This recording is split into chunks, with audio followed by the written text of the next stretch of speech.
नमस्कार, कसे आहेत तुम्ही? मस्त ना, मजेत ना? मी पण मस्तच आहे. तर तुम्ही म्हणत असाल की हा एवढा घोंगाट कशाचा? तर आज आहे आमच्या गावात लग्न आणि आज पडलेत मांडव. उद्याचं लग्न आहे आणि आजचे मांडव. तर आत्ता आमच्याकडे गावभर असं म्हणजे एकदम गाजा वाजा, इतका सुंदर वातावरण आहे आणि असं प्रसन्न वेगळाच जो शहरामध्ये नुसतं डीजेच्या आवाजानं धडांग धडांग धडांग धडांग धडांग असं आहे. पण आता हा जो मागून आवाज येत आहे ना, त्या स्वतः बाया गाणं म्हणत आहेत. मुलाचं लग्न आहे आणि उद्या लग्न आहे आणि आजचे मांडव पडलेले आहेत आणि मांडवामध्ये मुलाला जे मुलीकडनं आलेले ड्रेस वगैरे असतात, म्हणजे मुलाला मुलीकडनं आलेले कपडे वगैरे ते जे आणून देतात, ते जेव्हा देत असतात तेव्हाच हे गाणं म्हणतात. तर ते मला मी व्हिडिओ फक्त ते गाणे ऐकायसाठीच मी बनवलेला आहे आणि ह्याच्यावरती काही वेगळं नाही आहे.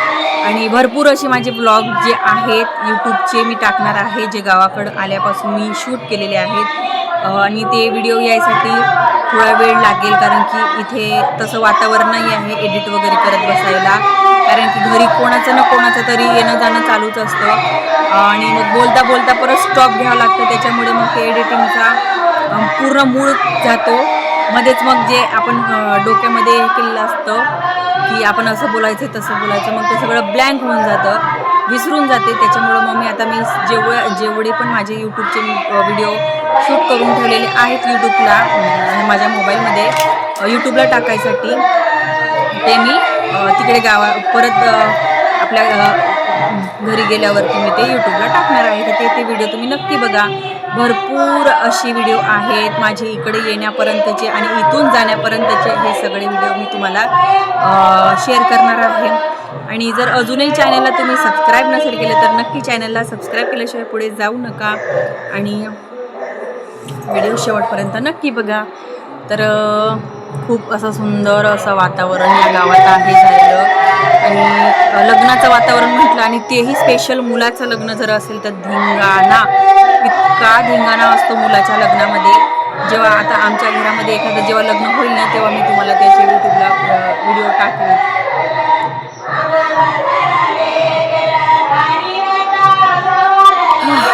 तर एखादं गाणं ऐकून बघा, इतके गाणे छान म्हणतात फर टाकायचे, खूप सुंदर असे व्हिडिओ असतात. तर मस्तपैकी संध्याकाळी म्हणजे आम्ही दुपारचं स्वयंपाक वगैरे केलं आणि आता ह्या टायमाला, संध्याकाळच्या टायमाला गावातल्या सगळ्या लोकांचं जेवण आहे. जसं की तुम्हाला मी आधीच्या व्हिडिओमध्ये सांगितलं होतं की मुलाचं लग्न असेल तर लग्नाच्या आदल्या दिवशीच मुलांनी सगळ्या गावाला जेवण द्यायचं असतं आणि जर मुलीचं लग्न असलं तर मुलीच्या लग्नाच्या दिवशी, लग्न झाल्यावरती जेवण असतं. तर आता मुलाला मुलीच्या घरी जायचं आहे लग्नासाठी, त्याच्यामुळं मुलांनी अगोदरच सगळ्या गावाला जेवण दिलं. तर आमच्याकडे मस्तपैकी असं बसतात, खालीच बसतात, शहरासारखे असं कॅटरिंग काय म्हणतात ग, मला तर येईल लक्षात बी ना, काहीतरी म्हणतात, ते इंग्लिश शब्द आहे, मला एवढी इंग्लिश येत नाही, आय एम सो सॉरी. तर म्हणजे स्वयंपाकी वाढणारे असं जे असतं ना, तसं वगैरे नसतं. सगळे गावातले लोक मिळून स्वयंपाक करतात, सगळे लोक मिळून जेवण करतात. मग त्याच्यामध्ये पण जातीचा काही भेदभाव असं नसतो. सगळे श्रीमंत गरीब सगळे एकत्र बसतात जेवण करायला आणि मस्तपैकी जी गावातली तरुण मंडळी असतात, तरुण मुलं असतात, तर ती सगळी एकत्र येऊन वाढतात जेवण. असं की नाही की बाहेरून माणसं बोलवावं लागतात जेवण वाढायसाठी, तसं पण नसतं. सगळे एकत्र येऊन मस्तपैकी जेवण वाढू लागतात. तर आता केलेली आलू वांग्याची भाजी, चपाती आणि डाळ, म्हणजे पालक टाकलेली डाळ आणि बुंदीचे लाडू आहेत वाटतं, नाही बुंदी आहे, आणि हे कुरकुरे. मस्तपैकी असा सागर संगीत सात्विक जेवण आहे आणि दह्याची कढी ही स्पेशल आमच्या गावाकडची स्पेशालिटी असते. तर अशा प्रकारे मस्तपैकी जेवण आहे.